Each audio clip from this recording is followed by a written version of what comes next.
Swastiastu. Di sini saya akan mewakili dari kelompok 2. Di sini kami akan membawakan materi yang berjudul Prinsip Pengukuran Resiko. Nah, terlebih dahulu perkenalkan, nama saya Nikadea Febi Dewi Yustina, NPM 18321220055. Nah, di sini saya akan membawakan materi pertama, yaitu adalah pengertian pengukuran resiko. Pengukuran resiko adalah usaha untuk mengetahui besar kecilnya risiko yang akan terjadi. Hal ini dilakukan untuk melihat tinggi rendahnya risiko yang dihadapi perusahaan. Kemudian bisa melihat dampak dari risiko terhadap kinerja perusahaan, sekaligus bisa melakukan prioritasasi risiko, yang mana risiko yang paling relevan. Nah, pengukuran risiko merupakan tahap lanjutan setelah pengidentifikasian risiko, di mana pengidentifikasian risiko pada dasarnya merupakan kegiatan analisis secara sistematis dan berkesinambungan untuk menemukan dan mengidentifikasi kemungkinan-kemungkinan terjadinya kerugian yang potensial yang dihadapi atau mengancam perusahaan. Materi berikutnya yaitu prinsip-prinsip manajemen risiko. Yang pertama yaitu ada transparansi. Nah, transparansi merupakan prinsip ini mensyaratkan agar seluruh potensi risiko yang ada pada suatu aktivitas, khususnya transaksi, dibeberkan secara terbuka. Risiko yang tersembunyi atau disembunyikan akan menjadi sumber permasalahan terbesar dan tidak akan dapat dikelola dengan baik. Yang kedua yaitu adalah pengukuran yang akurat. Prinsip ini mewakili sisi dari konsep manajemen risiko dan mensyaratkan investasi berkesinambungan untuk berbagai teknik dan alat yang akan digunakan sebagai syarat dari proses manajemen risiko yang kuat. Nah, yang ketiga ada informasi berkualitas yang tepat waktu. Prinsip ini akan turut menentukan akuransi pengukuran dan kualitas keputusan yang diambil. Sebaliknya, tidak terpenuhinya prinsip ini akan membawa manajemen pada suatu keputusan yang berisiko fatal. Nah, yang selanjutnya adalah diversifikasi, yaitu sistem manajemen risiko yang baik menempatkan konsep diversifikasi sebagai sesuatu yang penting untuk dicermati. Hal ini menuntut pola pemantauan yang konstan dan konsisten.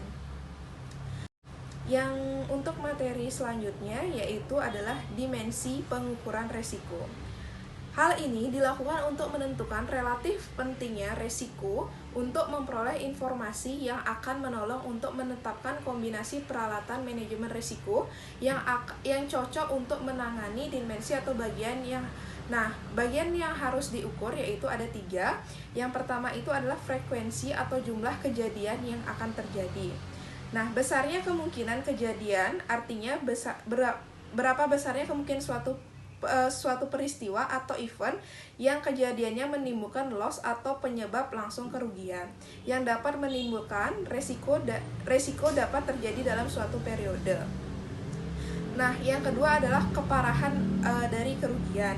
Artinya besarnya kerugian bila suatu risiko terjadi, berapa besar kerugian yang diderita bila suatu risiko terjadi. Jadi dalam hal ini tingkat kegawatan atau keparahan dari kerugian-kerugian tersebut, sampai seberapa besar pengaruhnya terhadap kondisi perusahaan, terutama pada kondisi finansialnya.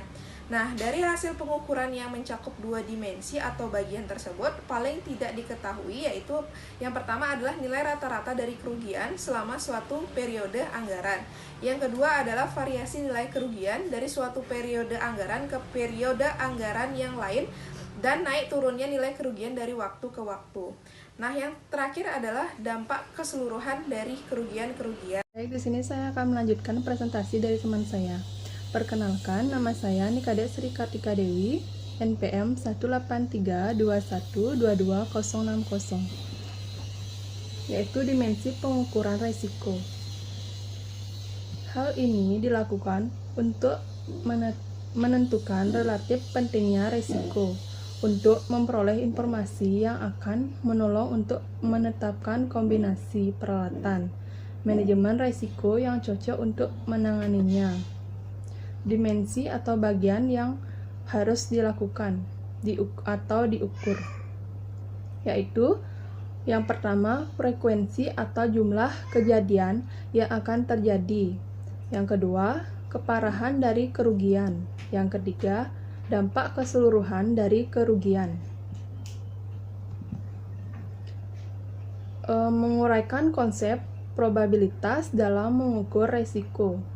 Konsep probabilitas, pengukuran kerugian baik dari dimensi frekuensi dan kegawatan yang berhubungan dengan kemungkinan probabilitas dari kerugian potensial tersebut. Untuk melakukan analisis terhadap kemungkinan dari suatu kerugian potensial perlu memahami prinsip dari teori probabilitas.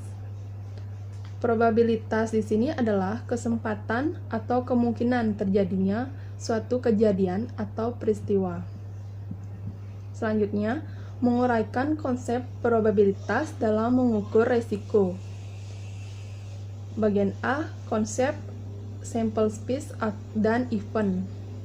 Sample space set ZS merupakan suatu set dari kejadian tertentu yang diamati. Misalnya, jumlah kecelakaan mobil di wilayah tertentu selama periode tertentu. Suatu set S bisa terdiri dari beberapa segmen atau event. Misalnya, jumlah kecelakaan mobil di atas terdiri dari segmen mobil pribadi dan mobil penumpang umum. Untuk menghitung secara cermat probabilitas dari kecelakaan mobil tersebut masing-masing, ZE perlu diberi bobot. Pembobotan tersebut biasanya didasarkan pada bukti empiris dari pengalaman masa lalu. Misalnya, untuk mobil pribadi diberi bobot 2, sedangkan untuk mobil penumpang umum diberi bobot 1. Maka, probabilitas dari kecelakaan mobil tersebut dapat dihitung dengan rumus yang ada di slide bagian 7-nya. Lanjut, bagian B-nya, asumsi dalam probabilitas. Yang pertama, bahwa kejadian atau event tersebut akan terjadi. Bahwa kejadian-kejadian adalah saling pilih atau pilah.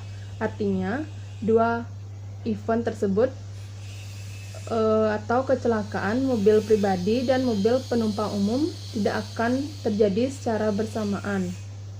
Asumsi di atas membawa kita pada hukum penambahan yang menyatakan bahwa total probabilitas dari dua event atau lebih dari masing-masing event yang saling pilah tersebut. Yang ketiga, bahwa pemberian bobot pada masing-masing event dalam set adalah positif, sebab besarnya probabilitas akan berkisar antara event yang pasti terjadinya probabilitasnya 1, sedangkan event yang pasti tidak terjadi probabilitasnya 0. Bagian C, aksioma definisi probabilitas. Ada 3, yaitu pertama, probabilitas suatu event bernilai antara 0 dan 1. Yang kedua, jumlah hasil penambahan keseluruhan probabilitas dari event set E yang saling pilah dalam set S dan 1. Yang ketiga, probabilitas suatu event yang terdiri dari sekelompok event yang saling pilah dalam suatu set S adalah hasil penjumlahan dari masing-masing probabilitas yang terpisah. Yang D, sifat probabilitas. Suatu penelitian atau perhitungan berdasarkan definisi probabilitas merupakan ekspresi, yaitu sebagai persentase total exposure dalam rangka mendapatkan estimasi empiris dari probabilitas. Maka, dari itu probabilitas dari sudut empiris dipandang sebagai frekuensi terjadinya event dalam jangka panjang yang dinyatakan dalam persentase. Misalnya, apabila suatu event telah terjadi X kali dari jumlah N kasus dari kemungkinan terjadinya event tersebut, maka probabilitas empiris adalah X per N. Selanjutnya akan dilanjutkan oleh teman saya. Terima kasih.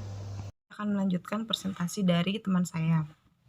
Materi selanjutnya, event yang independen dan acak. Ini adalah suatu konsep yang sangat penting dalam probabilitas dan penerapannya dalam asuransi. Ini berkenaan dengan kejadian yang sifatnya berdiri sendiri atau independen. Artinya, hasil dari suatu event dalam sekelompok kemungkinan event tidak akan mempengaruhi penilaian tentang probabilitas dari event yang lain. Hal ini berlaku pula bagi percobaan di mana hasil dari sejumlah percobaan juga dapat dianggap independen. Dan dalam kasus ini, sample space-nya adalah serangkaian percobaan atau successive trials, dan hasilnya merupakan akibat yang dapat terjadi pada masing-masing percobaan.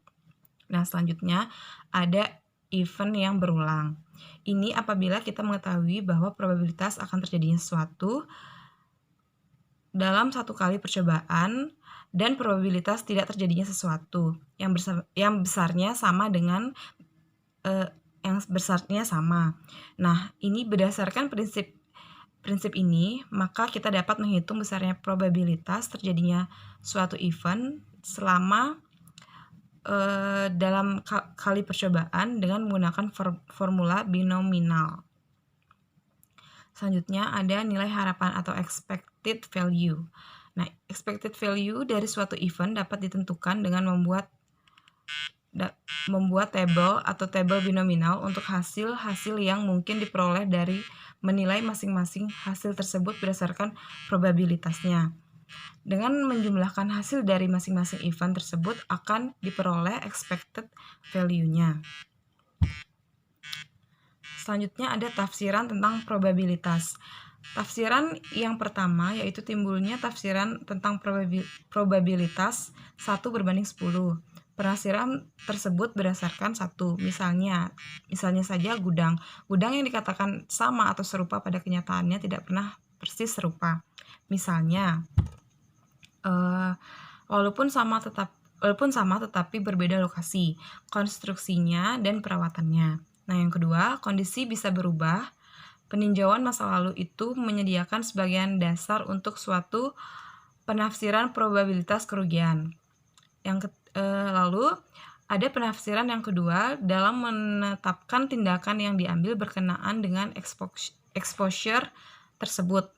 Nah, itu yang pertama, peristiwa yang saling pisah atau mutually exclusive event. Dua peristiwa yang dikatakan saling pilah adalah apabila terjadinya peristiwa yang satu menyebabkan tidak terjadinya peristiwa yang lainnya. Nah, yang kedua ada compound event, adalah terjadinya dua atau lebih peristiwa terpisah selama dalam jangka waktu yang sama. Yang ketiga ada peristiwa bersyarat atau conditional outcomes. Nah, ini bagaimana jika ada dua peristiwa yang terpisah itu tidak bebas, maka perhitungan compound probabilitas itu bisa lebih rumit. Nah, yang terakhir ada peristiwa yang inklusif. Oke, jadi kesimpulannya di sini adalah pengukuran risiko itu adalah usaha untuk mengetahui besar atau kecilnya risiko yang akan terjadi. Nah, hal ini dilakukan untuk melihat tinggi rendahnya risiko yang dihadapi perusahaan.